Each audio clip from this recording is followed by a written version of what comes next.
আজি মই আপোনালোকক পঢ়ুৱাবলৈ অহা নাই, এটা কাহিনী ক'বলৈ আহিছো। এই কাহিনীটো আছিল 1860s সময়ৰ। আৰু সেই সময়ত হৈ আছিল আমেৰিকান চিভিল ৱাৰ। আৰু ৱাৰৰ সময়ত বহুতো লোকক কয়দী ৰূপে প্ৰিজনত ৰখা হৈছিল। এতিয়া আপোনালোকে জানেনে, সেই সময়ত প্ৰিজনৰ যিসকল প্ৰহৰী আছিল তেওঁলোকে কয়দীসকলে পলায়ন কৰে বুলি একোটা লাইন টানি দিছিল। আৰু এই লাইনকেইটা ক্ৰছ কৰা মাত্ৰকেই প্ৰিজনত থকা প্ৰিজনাৰসকলক গুলিয়াই মৰা হৈছিল। সেইকাৰণে এই লাইনকেইটাক কোৱা হৈছিল ডেড লাইন।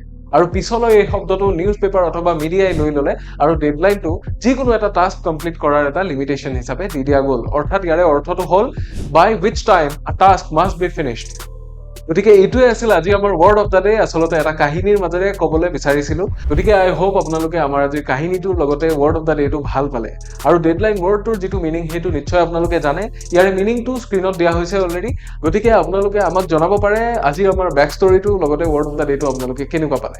আৰু লগতে যদি এনেকুৱা আৰু কিবা ৱৰ্ড জানে যিবোৰৰ পিছত আৰু কিবা বেক ষ্টৰি লাগি আছে আৰু যিবোৰ বেক ষ্টৰি থকা ৱৰ্ড আছে সেইবোৰ আপোনালোকে আমাক কমেণ্ট বক্সত ছাজেষ্ট কৰিব পাৰে। Thank U.